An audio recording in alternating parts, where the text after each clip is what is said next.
Kamusta mga Lodi? Happy 1 million subscribers sa ating YouTube channel. Maraming salamat sa inyong patuloy na pagsuporta. At dahil December na, gumawa ako ng animation ng Christmas party namin nila Bogart. Tingnan natin kung ano-anong mga regalo ang makukuha ng bawat isa. Tara at simulan na natin mga Lods.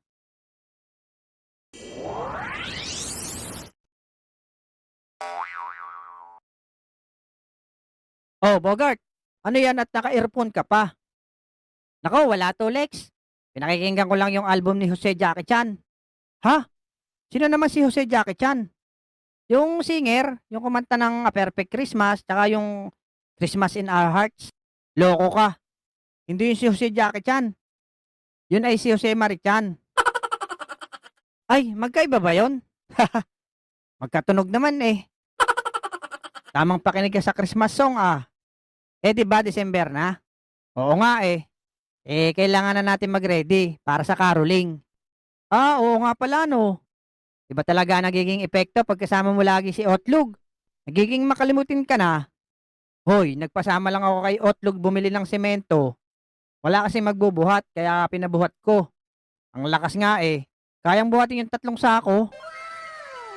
Sana isinama mo si Abudo at nang mabawasan ng hangin yun sa tiyan. Speaking of Abudo, asa na kaya yung malusog na yun? Nako, baka nasa kainan na naman yun. Ah, si Boy Kulot yan. Tentenenen! Mga kaibigan, ang pambansang maligno ay dumating na. Si Boy Kulot. Ang batang mabait pero matindi umutot. Grabe ba? Ikaw talaga, Bogart. Wait lang natin si Abudo, malapit na yun. A few inches later. Eto na po. Ngayon po ay masasaksihan natin ang pagdating ng ating pambansang baboy ramo. Si Abudo, ang batang hindi nabubusog. Pagod na pagod ka yata, Abudo. Tumakbo kasi ko, Lex. Nasaan na yung pagkain? Mamaya na yung pagkain mo. Okay, Lex, kompleto na tayo. Ano bang pag-uusapan natin? Bala ko kasi magkaroon tayo ng simpleng Christmas party. Yung may exchange gift ba? Maganda nga yan. Agree ako dyan, Lex. Nasaan na yung pagkain? Bali magkakaroon tayo ng party-party, tapos exchange gift. Tama-tama. Maganda yan.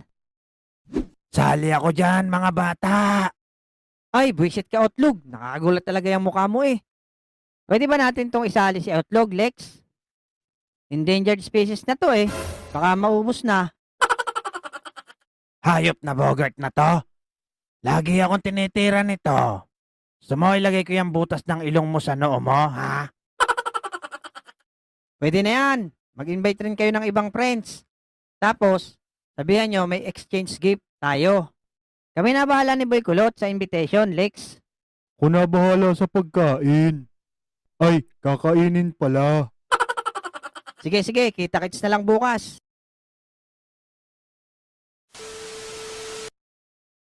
Nice. Ang daming umatin ah. Animal na mga ito. Magpapagupit pa ako eh. Storbo? Teka, bakit nandito si Kekay? Naiilang tuloy ako eh. Eh sino bang nag-invite kay Kekay? Si Bogart din nag-invite dyan, Lex. Buisit ka. Ikaw pala naman eh. Siyempre, pachusi lang.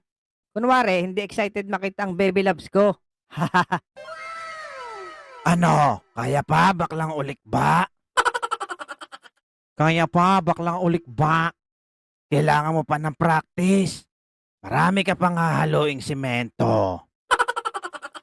Bakla ka, ako pa hinamon mo. Pinay-basic ko lang ang paghahalo ng simento, no? Tingnan mo Lex yung mga baklang yon. Ang tatanda na pero ang gugulo pa rin. Oo nga eh. Start na tayo ng exchange gift bago magkainan. Kainan muna, Lex. Si Takaw, dumali na naman. Paksin nyo.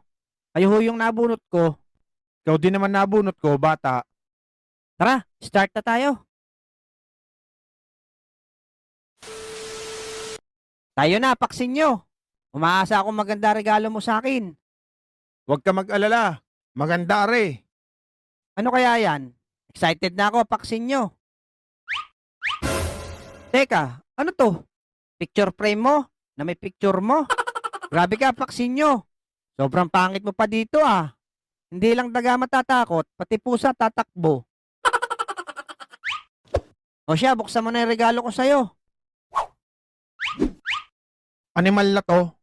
Ano to? Bakit deodorant? Gusto ko kasi, Paksinyo, palagi kang fresh. Pag kasi nakakasalubong kita, ang lakas manapak ng aura mo eh. Ah, ganun ba? Ay siya, salamat din eh. O Bogart, kayo na ni Kekay. Sige, Lex. Hello, Kekay. Ang ganda mo talaga. Hello, Bogart. Ang pangit mo pa rin. Ito nga pala yung gift ko sa'yo. Wow, chocolate flowers. You're so sweet naman, Bogart. Siyempre, ako pa. Pogi na, sweet pa. Oh, ito naman ang gift ko sa'yo, Bogart. Galing pa yung Lazada. Maskara? Oo, para kapag magkikita tayo, palagi mong isuot yan. Nakakairita kasi yung ilong mo. Ay, ganon. Okay lang. Love naman kita. Kabatchoy, tayo na kasunod. Tara, at nang matapos na ito, kulot. Gusto ko nang kumain eh.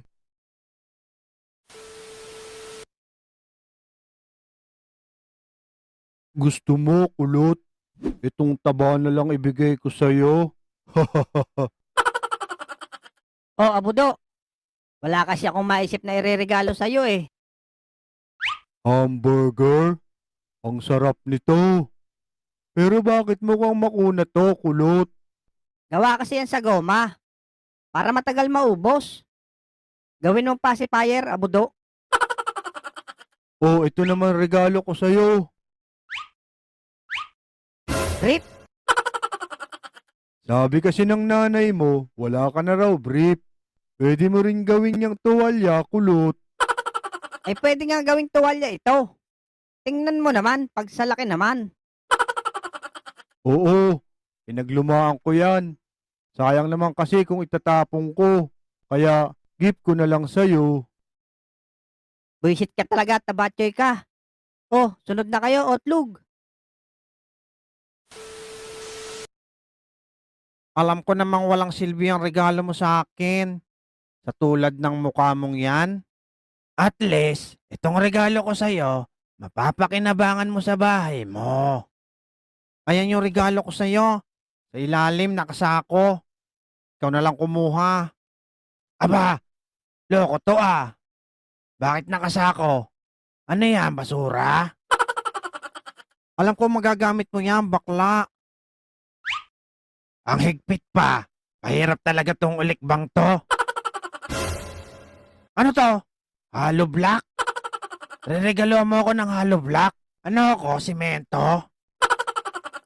Oo. Pagpagod ka na sa buhay mo, kunin mo yan. Sabay pukpok mo sa ulo mo. Ah, ganun ba? Antayin mo ako, kukunin ko lang. Regalo ko sa'yo. Bilis, ang tagal ha. A few inches later. Ano yan, bakla? Hollow block pala ha. Kaya ito regalo ko sa'yo. Pero, gagamitin ko muna pambuta sa ulo mo, kalbo. Gawin mo, Otlug. Simulan mo ng tumakbo, kalbo. Damay-damay na to.